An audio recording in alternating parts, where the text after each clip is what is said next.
And so what we started seeing was just women who wanted to increase their leadership skills, their leadership capacity, and they were having challenges in that area. And a lot of it had to do with the fact that they didn't feel supported in the workplace. They didn't feel like they had champions in the workplace to help them. And so what I realized is that there was a need to create more safety for them so that they could show up as their authentic selves. And so they could be doing more than surviving, but actually thriving in the workplace. And so that is really how I came to that place, just recognizing that these were amazing women who were highly educated, who had the skills, who had the capacity to lead, uh, but they didn't feel safe. They didn't feel like they could be seen and heard in the workplace as a leader.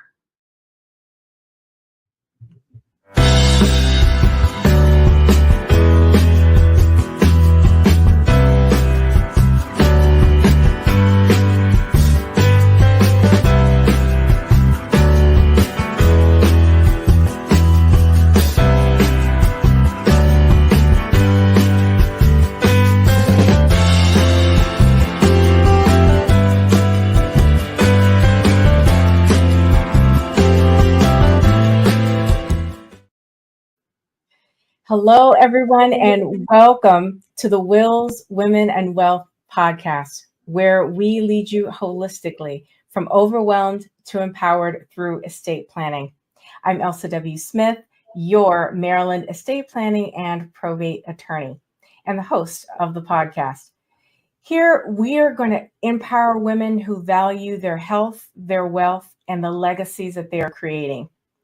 Our podcast covers various topics, including finance, law, mental and physical health, and so much more.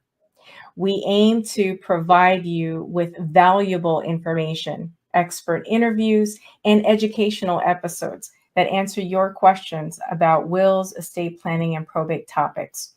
Remember, this is a community, so please engage with us.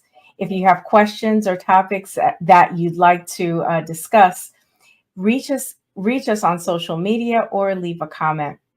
You can find all of our episodes on YouTube, Spotify, Google Podcasts, and Apple Podcasts. So make sure to subscribe and stay tuned for our upcoming content. Now, today's topic is a very important one. It is navigating corporate waters, resilience, inclusivity, and empowering Black women. To help us really wade through this topic and really deal with some important issues that Black women like us are dealing with on a daily basis, I've got an expert with years of experience in this area, and I want to tell you a bit about her. Dr. Venessa Perry is an executive coach, author, thought leader in organizational development and leadership. As the CEO of Health Resources Solutions, she assists organizations in creating long-term transformational change through a racial equity lens. By working in partnership with managers, directors, and C-suite executives, she assists them in delivering real impact to their customers and clients. Dr. Venessa has over 25 years of experience positioning organizations for growth by providing vision, strategy, and operational execution. Working with government, corporate, and nonprofit organizations, she has extensive experience in domestic and international policy, diversity, equity, and inclusion, organizational change, leadership development, and evaluation.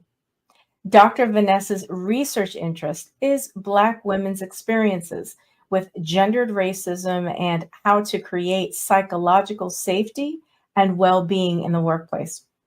She is often asked to give keynotes and facilitate training on Black women, DEI, and leadership. Dr. Venessa is the author of the forthcoming book entitled Breaking the Mahogany Mantle: Black Women's Experiences in Financial Services. Without further ado, please join me in welcoming Dr. Venessa Perry. Dr. Venessa, thank you so much for joining me on the Wills, Women, and Wealth podcast. Thank you for having me, Elsa. I really appreciate it. Well, let's dive in because we've got so much to talk about today. How did you first recognize the need to create a safe space for Black women in corporate America? Sure. So, as an executive coach, most of the women I work with are Black women in the middle manager to upper manager, director level. And so what we started seeing was just women who wanted to increase their leadership skills, their leadership capacity, and they were having challenges in that area.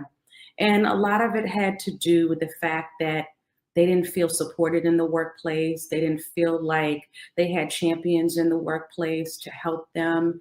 And so what I realized is that there was a need to create more safety for them so that they could show up as their authentic selves. And so they could be doing more than surviving, but actually thriving in the workplace. And so that is really how I came to that place, just recognizing that these were amazing women who were highly educated, who had the skills, who had the capacity to lead, but they didn't feel safe. They didn't feel like they could be seen and heard in the workplace as a leader. Could you expand on how imposter syndrome and identity switching, how it affects the identity of Black women in the corporate setting? Sure. So Black women are the most educated group on the planet. We got degrees upon degrees upon degrees. Hence why we have so much student loan debt as well, because we've got all these degrees. And so what you see in the workplace often is because the systems of oppression and oftentimes the racism and the sexism in the workplace, they have a way of disenfranchising Black women and making them feel like they're not enough. And so they actually question whether or not they belong. And so that's where the imposter syndrome shows up, because they actually feel like, you know what? Yeah, I've got these degrees, but I still don't fit in. I still don't feel safe. I still don't feel like I belong. And so there's a struggle with that, because how do you show up as your best self, as your most authentic self, if you don't feel like you belong? And so oftentimes what happens is there's this identity switching. So the shifting of identities in which Black women are contorting themselves to be more palatable for the workplace. And so oftentimes that's switching how you talk, so code switching, the hair, how you dress, the behaviors, toning down the personalities and who you authentically are to fit in to the system. So oftentimes, again, it's, we don't want to be perceived as angry or aggressive or too smart or a know-it-all or just pro-Black or just our authentic selves. And so that becomes this shifting of identities. And so what you have is really this whole, it's almost like it's torture, this internal struggle, because you want to be yourself, but you can't be yourself. And so there's this struggle inside, which ultimately takes its toll. And to that point, in dealing and helping women cope with that struggle, what are specific strategies that you employ to help your clients overcome that imposter syndrome and navigate, the challenges of this identity switching? So, some of what I talk to them about really is about feeling comfortable in who they are, and understanding that, it is the workplace, right? That is not necessarily safe. It's the culture that's not necessarily safe. And so sometimes it's, how do we negotiate out of this workplace that is actually making you sick, that is not allowing you to thrive, and which has you in survival mode. So that's part of it. And then some of it is, helping them with various tactics. How do you have hard conversations, critical conversations in a hostile work environment? How do you make your leaders understand, or your leadership understand, that you want to be seen and heard? Your communication. Sometimes, there's this kind of like dance between being your authentic self and being palatable. So what does that look like? And so oftentimes, particularly when I work with older women, who are 40 and above, they're a little bit more comfortable in the workplace and in who they are. And so often for them, it's just kind of the permission, someone giving them permission that you can show up as your authentic self. But oftentimes when I work with younger women, millennials and below, they're still finding their footing, right? And they're still trying to figure out who they are from an identity perspective. And so it takes a little bit longer with them. And a lot of it is really about teaching them to be self-aware and self-assured in terms of who they are, so that they're not only comfortable with themselves, but then they can feel comfortable showing up in the workplace. So a lot of it is internal work at the end of the day, helping people build their confidence, helping them build their communication skills, their strategic thinking skills, their influential leadership skills. And a lot of that is, this whole idea of, are leaders born or are they made? So leaders are made because you actually can learn this. And it's really teaching them the strategy. So I use a lot of different tools, a lot of exercises with them to overcome imposter syndrome, as well as get to a place where they feel comfortable in showing up as their authentic selves.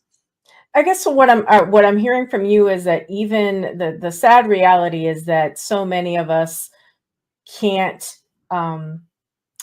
affect or change the way other people see us, but we can change the way we see ourselves and how we choose to show up. And it sounds like what I'm hearing from you, that you are empowering women to show up as their best selves, to not Absolutely. be afraid, and to be free. Yes, absolutely. And that is very much it. I am all about being free, being who you are. And my whole goal is, I want you to show up. I want you to be seen. I want you to be heard. I want you to live out loud. And that's really what's key. And so sometimes, you find yourself in work situations in which is just not a fit. And so you have to recognize that, and you deal with that accordingly as well. And these, the skills that you teach your clients, they not only are for the corporate setting, but they can also translate over to, women who sit as board members, like in a volunteer, trustee kind of setting. It's those settings as well, right? Absolutely. I mean, it is every place where you have the capacity to be a leader, and walk in your leadership. So volunteer, board, nonprofit, for-profit, the skills are all the same. Sometimes we're a little bit more comfortable in settings in which a paycheck is not tied to it. So we can show up a little bit more as our authentic selves. But again, that depends on the entity and the organization. Of course. How did the events of the pandemic, including the George Floyd, racial reckoning, impact the mental health and well-being of your clients? Yeah, it's very difficult. So obviously, as Black people, we deal with trauma on a regular basis. And so, here we are in the midst of a global pandemic where we know that things have happening. Police brutality is just a part of our everyday life. And we know it's happening, but here we are in the middle of a global pandemic in which, we are forced to be inside. And so we are subjected to the trauma of, the George Floyd murder, and others that happened during that time. And so what you have is really a toll, right? Because you can't avoid it anymore.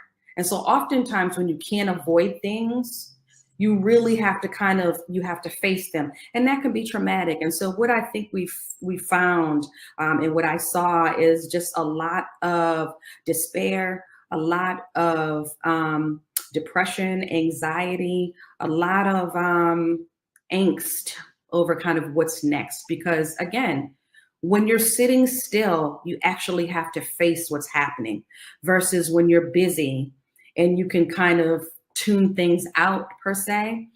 You couldn't do that. And so this impacted people in the workplace. So, they're showing up to work. Everybody's in Zoom meetings, and not only are they working from home, but they're caregiving. They've got kids at home. They've got, parents they're taking care of. So it was very stressful, very, very stressful. A lot of folks experienced, increased trauma, burnout, mental health issues. Because the other part of, being at home is there's really no boundaries. And I think folks realized they didn't have any boundaries as well. And so you saw a lot of burnout. So people, instead of them working from 8 to 5, they're working from 8 to 8, 8 to 10, because they don't have anywhere else to go. They don't have anything else to do. And so even though they do have families and things at home, it's kind of, all right, we're going to have dinner and then let me get back to my computer because I got to work. And this is news for a lot of people, and people weren't accustomed to being at home. So some of it had to do with productivity as well, like wanting to show your leaders, your managers, your bosses that, okay, I actually can do this work, and I don't want to get in trouble. So let me put in extra, to their detriment. Yeah. What, there's that whole, lack of boundaries, and you always felt like you needed to be on. Yes. There was no, well, I'm going to work, I'm coming home, and the boundaries were blurred. What techniques did you offer your clients, like during that time, and to help establish those boundaries? I know it had to be very, very difficult for so many people. Yeah, I one of the keys for me is keeping the same schedule, right?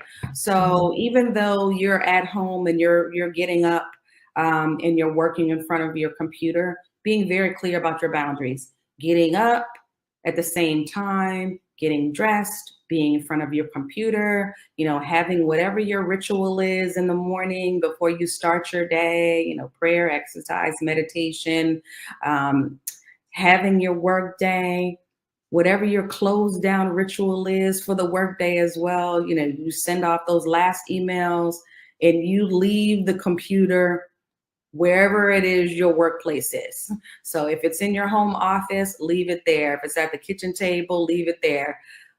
Don't take it into the bedroom. Don't take it into the living room where you're having family time. So things like that, making sure that you had a set time, making sure you had a set place where you worked, so that you created those boundaries, letting people know also in the household, because again, we've got children, we've got spouses at home, kind of letting them know I'm working, right? The number of people that I, had to tell them, just put a sign on your door, like, deep work right now. These are the things that you have to do. So I think that is critical. But also the other piece is making sure that, you had time for other things, right? So spending that quality time with your family, spending it with outside if you could, because we weren't necessarily seeing people, but still, take a walk, get outside, get some air, practice mindfulness, meditate, exercise. All of those things are really critical in terms of helping them recalibrate, calm themselves down, get to a place where they felt focused, calm and less anxious. And of course, obviously, there were some individuals, that those techniques didn't work, right? And focusing on one thing at a time. And so for those individuals, I'm like, you know what? Hey, maybe you need some extra help. Let's get therapy. Let's talk about you finding somebody to talk to. And so, as you know, we had an increase in the number of people who were seeking therapy during the pandemic and even now. So, definitely it put a strain on the mental health system for sure. I now want to pivot and just a bit and talk about an area that's it's a sore point for me and so many of my colleagues, women of color in my profession. I can't tell you how many times in our, whether it's like Facebook groups for, Black women attorneys or other, other listservs or spaces where women are saying, this happened to me, this, opposing counsel said such and such, the judge said such and such, and it was, it was a microaggression, right?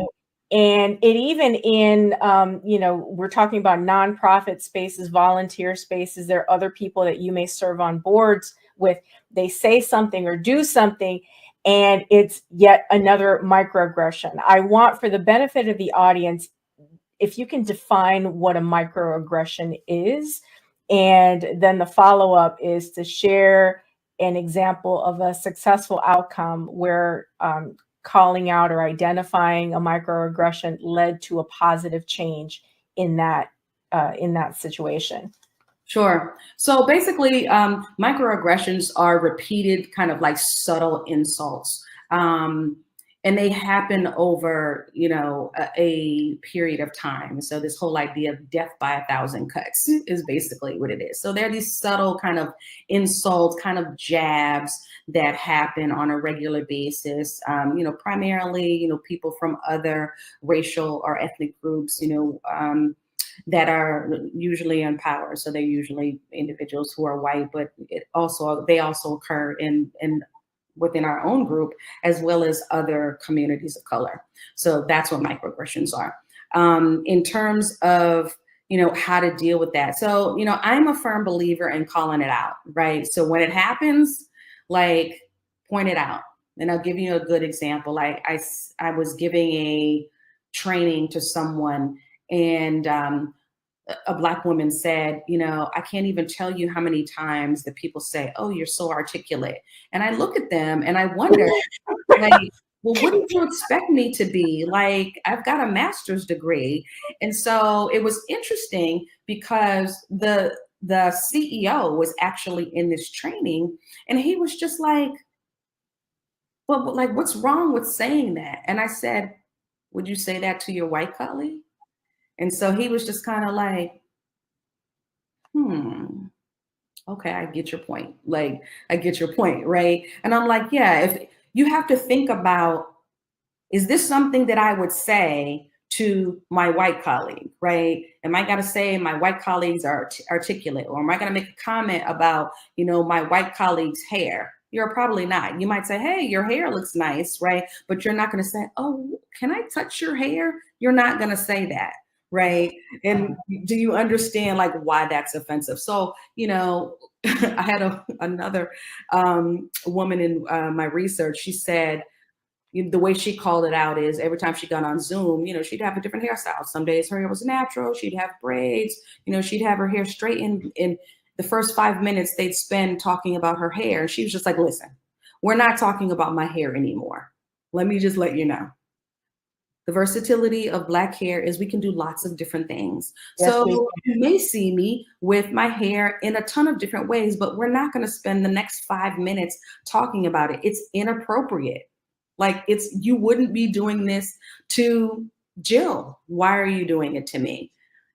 Once she called them out, they were like, good point. Okay. Now it's, hey, your hair looks nice, and that's all they say.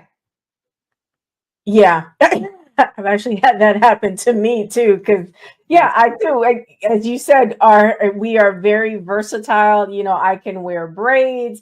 My hair is straightened sometimes, and yet you're right. And I inevitably get that. Oh, So how did you do that? Or how did you know, how long did that take? I'm like, that's not why we're here to talk about my hair. So yeah, I know that's a sore point. And black hair is like, another conversation, like Yes. all together. Yes. So how do you, foster understanding through curiosity to create a more inclusive workplace? So, one of the things that I often say to people is when you encounter barriers to understanding or these systems of oppression, to approach it with curiosity. So instead of being defensive, it's more about, say more about that. You know, Hmm. it's about asking a question, right? Because ultimately, we are more alike than we're different. And so when you start asking people questions about their experience and about their background and their understanding, you start to have a better idea of where they are and you're able to meet them where they are. And so, I tell leaders all the time, you know what? You don't understand, Black culture or brown culture, Latino, Latinx. Just start by asking a question. Hey, I noticed that you do XYZ. I've never seen that before. Can you talk to me a little bit about that? And so this is kind of the thing that I tell, my white leaders when they're dealing with people of color, approach it with curiosity. But I also tell, my Black leaders the same thing, because you may be the first person, the first Black person that this individual is encountering, like really encountering, right? And I'm talking about, not necessarily seeing on TV or sports or any of those things, but working with one-on-one. And so you have an opportunity to educate them through curiosity, through storytelling, through counter narratives. And so you can combat everything that they've seen and that they've heard just by asking questions, just by sharing a little bit of your experience and them sharing their experiences with you as well. Because as I said, we are way more alike than we're different. For those of you who are just joining the conversation, I'm speaking with Dr. Venessa Perry. She is an executive coach, author, and thought leader in organizational development and leadership. And our topic today is navigating corporate waters, resilience, inclusivity, and empowering Black women. Let's continue the conversation. Dr. Venessa, now I want to talk about trauma. You've mentioned, we talked about it briefly earlier on in our conversation, but could you explain the concept of the genetic component of trauma and its connection to, historical events as slavery? Sure. So there's this whole concept called epigenetics. And basically, it's very important as it relates to intergenerational trauma. And so there's this whole idea that trauma can be inherited because there are genetic changes in a person's DNA. And so the trauma does not actually damage the gene. Instead, it alters how the gene functions. And so what we have is just this whole idea that the trauma that we carry in our bodies, the traumatic stress, it really can have this long-term impact from generation to generation. And so this is what has happened in slavery. And so what you have is this genetic change in terms of how we deal with things, the sensitivities. And so, what happens is trauma literally reshapes not only your genes, but it reshapes the body and the brain. And it basically, it compromises individuals and it challenges us as it relates to things like pleasure, engagement, self-control, trust. And so just becomes it's a very powerful concept. And I don't think a lot of people really understand just how much of an impact that slavery has had when it comes to Black people. And so, if you look at the hurt, the pain, the challenges, from then and now, you can see a lot of parallels as it relates to some of the intergenerational trauma, this quick to anger, sometimes this irritability, this kind of lack of trust of people, inability to connect with others at times, fearfulness. So, I mean, there's so many layers to it that I don't really think people understand it. But there's a really good book that I like. It's by a doctor. It's called The Body Keeps Score. I think her name is Vanderkolk. And she talks about this whole idea about how trauma is a fact of life. And she has studied it for probably 30 years or so. And she's looked at, alcoholics, veterans, people who've had domestic violence, physical violence, and she's followed them over a period of time. And so just recognizing that it really becomes something that you consciously have to overcome. I'm smiling because as you mentioned the author, I'm remembering a recent sermon by my pastor, and the topic was, the body keeping score, the body doesn't forget. And he cited that author. So I'm smiling because I'm like, well, we were meant to discuss this because it keeps coming up. And it's so true. And one thing it also brought to mind is there are, and there have been, when DEI was, on the scene, so to speak, when it was first really talked about, popular, many organizations, corporate and nonprofit, tried to say, okay, well, we believe in DEI, and for those in with many employees, with many staff people, we're going to have this DEI class. And right, I know, and you know where I'm going with this, and could you speak to why just kind of having just a one-off class, like a 1-hour class on DEI is insufficient, and specifically, tying it into what we were just talking about, like the trauma and where that comes from, and why DEI needs to be a sustained and comprehensive, if you want to promote DEI in your space, in your workspace, corporate space, that it's got to be a change in the culture, and it can't just be kind of like a check the box exercise. Sure. Yeah. So, everybody wanted to have an unconscious bias training. They wanted to have a microaggressions training. And unfortunately, I mean, just from an overall perspective about all trainings do not change behavior.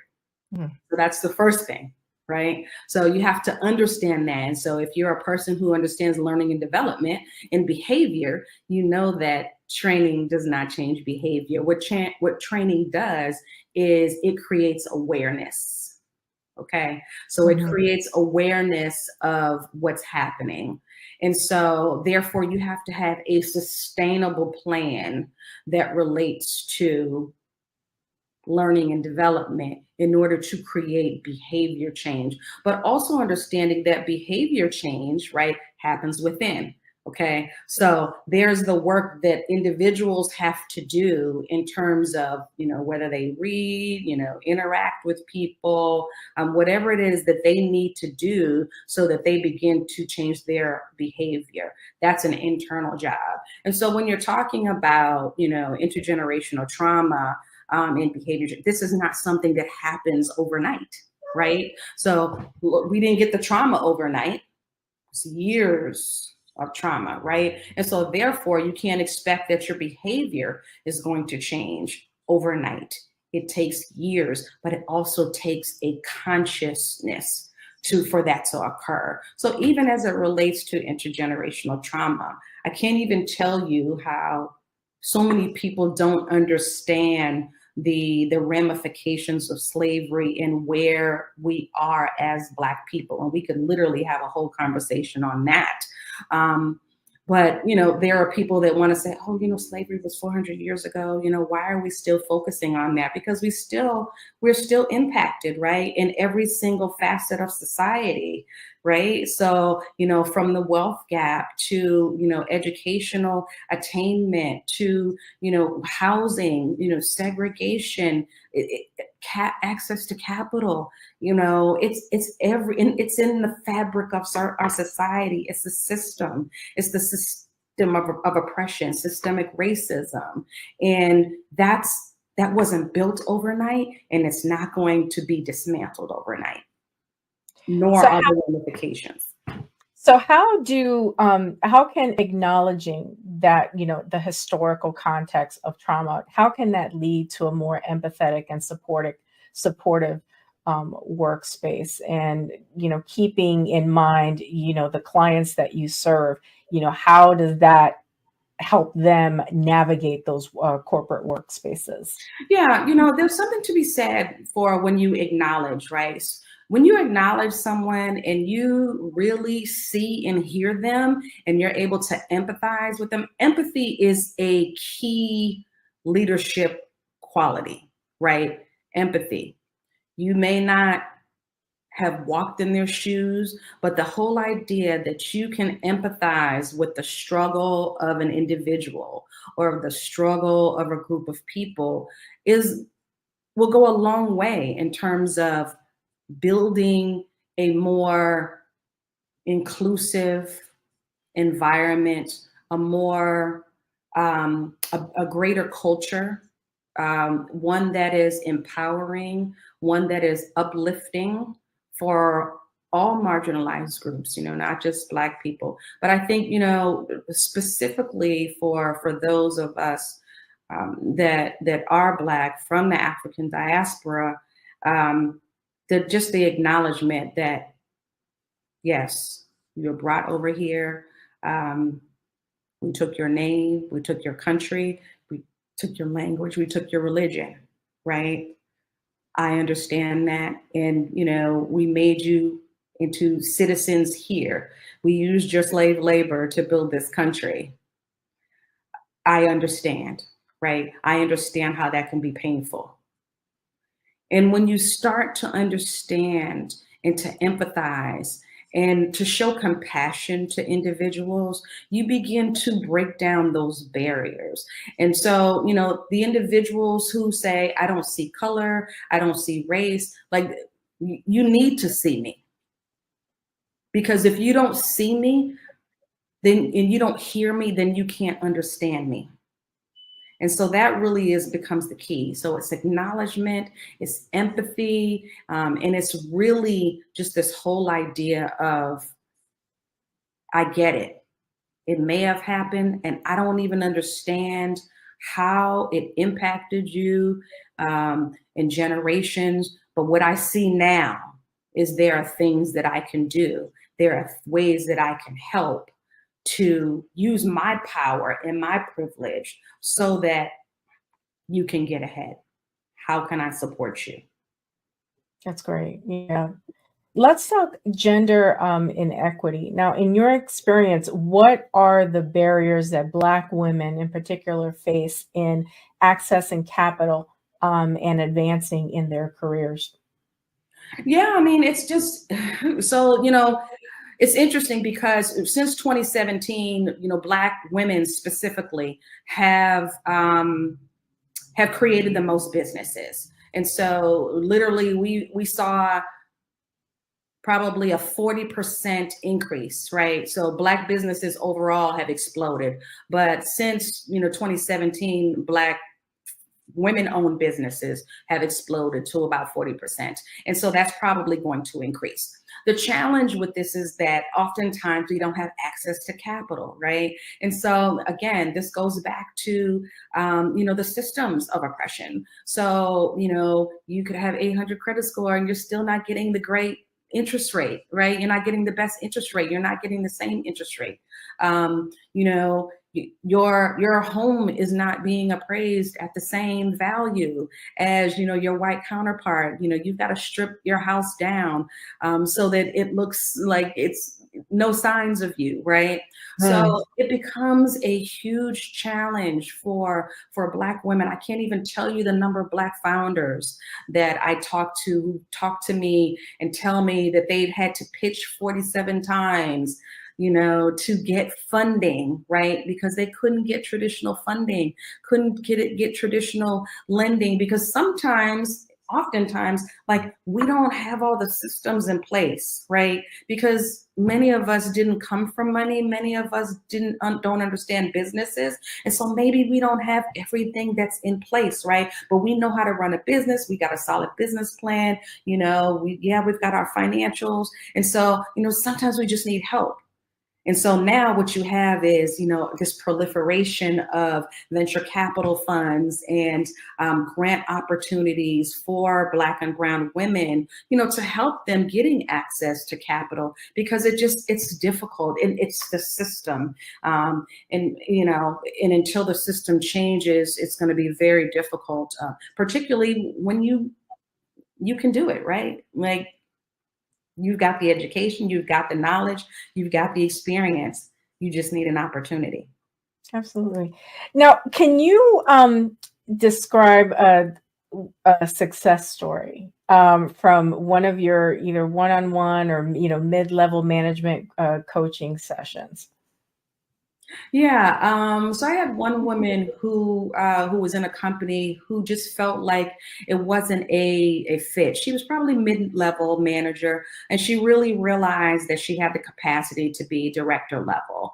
And so, through our work together, we figured out that this wasn't a good fit for her, right? So a lot of it had to do with introspection. A lot of the work that I had her do was about, like, who are you? This is one of the questions that I ask my clients on a regular basis. Who are you? And who are you beyond the title? Don't tell me that, I'm a lawyer, I'm a psychologist.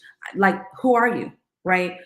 And that really gets to the essence of who you are. And so a lot of people, you'd be surprised, don't know who they are, right? Because they've had a title for so long that they're like, wait a minute. When I ask you, who are you? I'm asking you, like, what is your purpose in life? Right? That's really the question that I want to know. And so on this particular occasion, we went through that exercise so many times, literally for almost a year, until finally she was just like, I got it. Like, I got it. Like, I know who I am. She was just like, I'm a people person. Like, I'm a problem solver. She was like, yeah, I'm a mom and a wife. She was just like, yeah, but I'm a yogi and I like Pilates and, all of these different things. And we ultimately, helped her transfer into a better, more holistic, workplace where now she's a director and she's thriving.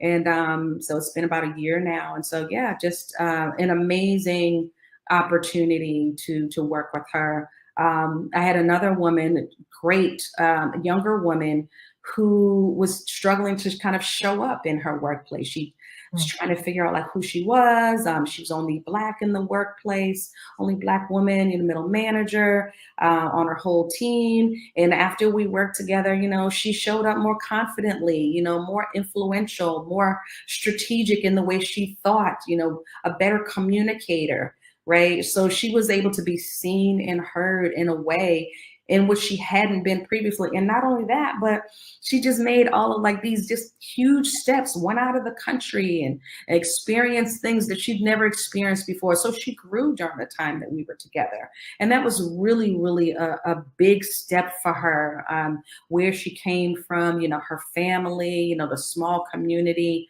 that she came from, first generational college educated.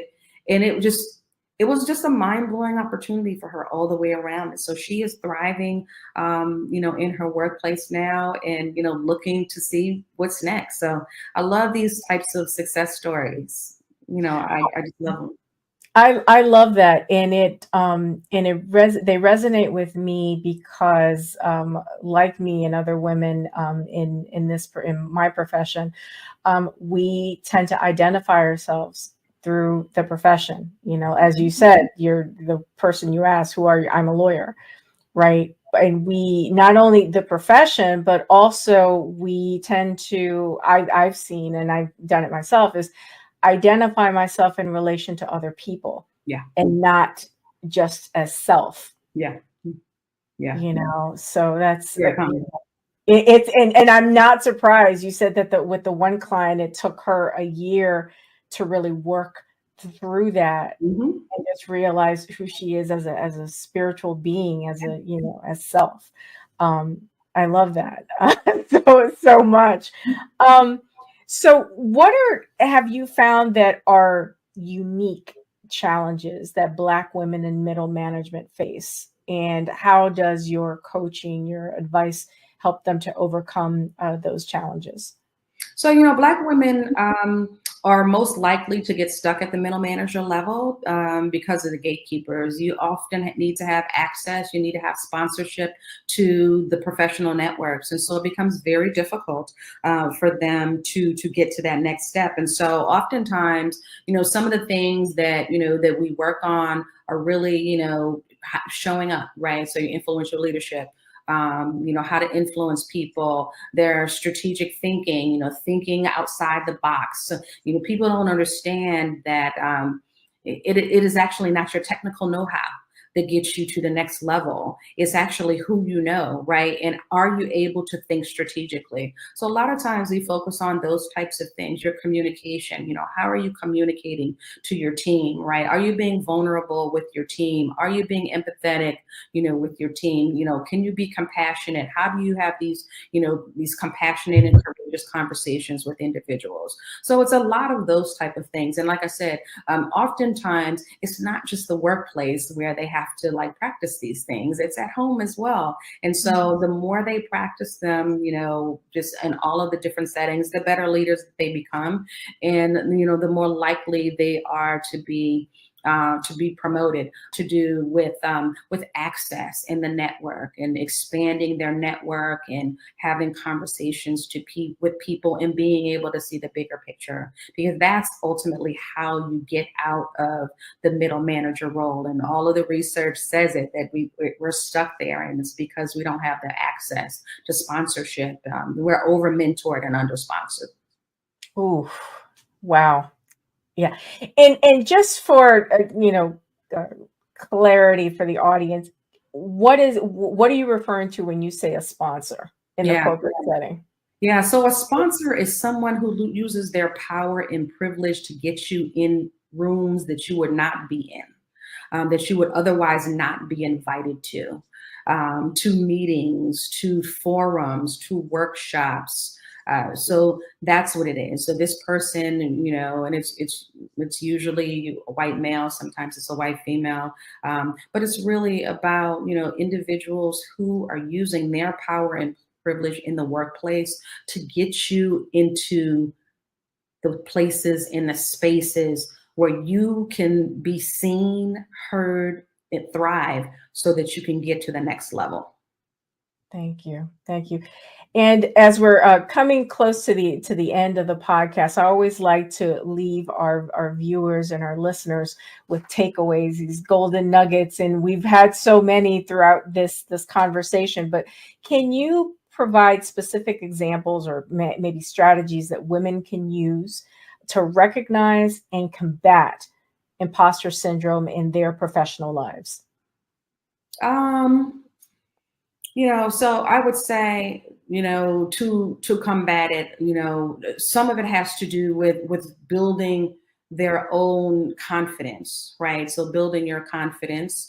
I'm a firm believer in, you know, affirming yourself. So, you know, the affirmations, I tell people all the time, like, affirm yourself, like, I'm bad, I'm the baddest chick out here, right? You know, I'm strong, I'm capable, I'm intelligent. So, you know, we have to train our minds to believe that, because sometimes we get beat down so much that we just don't believe it. So I think affirmations are key. I think, you know, surrounding yourself with people who can affirm you and who can pour into you helps on a regular basis to counteract that. It helps to have individuals who are in the workplace who recognize, the power that you wield, the skills that you have. So those individuals, that they empower you, if they encourage you, whatever supportive networks that you need are really what's key. Okay. And are there, and thank you, you mentioned earlier on in our conversation, therapy when needed, that you encourage, when you see that there's a need for it, you encourage your clients to, to seek additional, therapy and so forth. Are there any other, strategies or tips or resources that you offer to your clients when they need something more Yeah. to help heal certain wounds? Yeah, I believe in, mindfulness. Mindfulness is very critical. This whole idea of recentering yourself is very important. It's actually an exercise that I do pretty much with all of my clients. We have breathing exercises, we have meditation. I also give them these body actions as well. For themselves, making sure, they're exercising, because really, it's really about self-mastery, right? So if you can't master yourself in every area, eating right, exercising, and, making sure you're focused in your mind, you can't master anybody else. And so those are really some of the keys that I focus on, this whole idea of, you've got to get your mind, your body, and your spirit right in order to get to the next level. And that's how you get to self-mastery. Now, Dr. Venessa, I understand that you have an upcoming book. Could you give us maybe a sneak peek into the themes or insights that readers can expect from it? And please share it, the title again, Sure. for our viewers and listeners. Sure. Yeah. So I'm excited about this book based on my research in financial services with Black women. We actually changed the title from what you read in my bio, and so the new title is called "The Path to Inclusivity: How to Create Safety, Well-Being, and Belonging for Black Women in Financial Services." And so the goal of this book really is to offer unique insights, inspiration, and empowerment for readers who are interested in diverse perspectives, professional development, and promoting equity in the finance industry. So this is really it's an in-depth look at how Black women navigate racism and sexism in corporate America. It talks about the challenges that they experience in advancing beyond the middle manager level, and then the ways in which they really resisting societal norms to bring their authentic selves to the workplace. So I'm really excited about it. I think it's going to be an amazing book, really to help people create, equitable and supportive environments for Black women, not just in financial services, but also in corporate America. And really just a must read for anyone who's interested in promoting racial equity, diversity, inclusion in corporate. I am thrilled for you, and I wish you nothing but all the success in the world with that book. Dr. Venessa, if folks want to connect with you and even retain your services for executive coaching, can they just go to your website? Is that the best place to reach you? Sure. Yep. They can go to the website, fill out the info form there, and I will be in contact with them. We actually have a program that we're going to be launching soon. It's called our Rich Black Women's Group Coaching. We're very excited about that. So definitely it's a 12-month long program, full of resources, a community. I talked about creating a safe space for Black women. And so this is that space for them to interact with each other. So definitely, check our website for sure. You can always find me on LinkedIn, where I'm active as well, or on Instagram. So I think I'm at Venessa M. Perry at Instagram, and Venessa M. Perry or Venessa Marie at LinkedIn, something like that. But yes, definitely, be in contact with us. We'd love to work with you. Um, Dr. Venessa, it has truly been a joy and an honor to have you on the Wills Women and Wealth podcast. You are a thought leader, a change maker. And I too encourage everyone to, connect with you on LinkedIn, connect with you via your website, and just follow and support Dr. Venessa in all the work that she is doing, because it is so needed. Thank you for seeing us. Thank you for being a voice for us. It is so needed, and it's just been a pleasure to speak with you and have you on the podcast. Thank you so much for having me as well. This has been amazing. And thank you for supporting and for following me and for just reaching out to me. I really appreciate it. Excellent. Excellent. Everyone, well, that's going to be it for today's episode of the Wills, Women, and Wealth podcast. Thank you for joining me, Elsa W. Smith, your Maryland estate planning and probate attorney. And just remember, your legacy is in your hands, and it's a legacy worth preserving. Right? We help individuals with estate planning in Maryland and the District of Columbia, and we can do the same for you. I encourage you to book a free 15-minute call with a member of our team. There's absolutely no obligation, and the link will be below this video. Thanks again for joining us on this episode of the podcast, and we'll see you in future podcasts. Stay tuned and stay connected. Be well, everybody.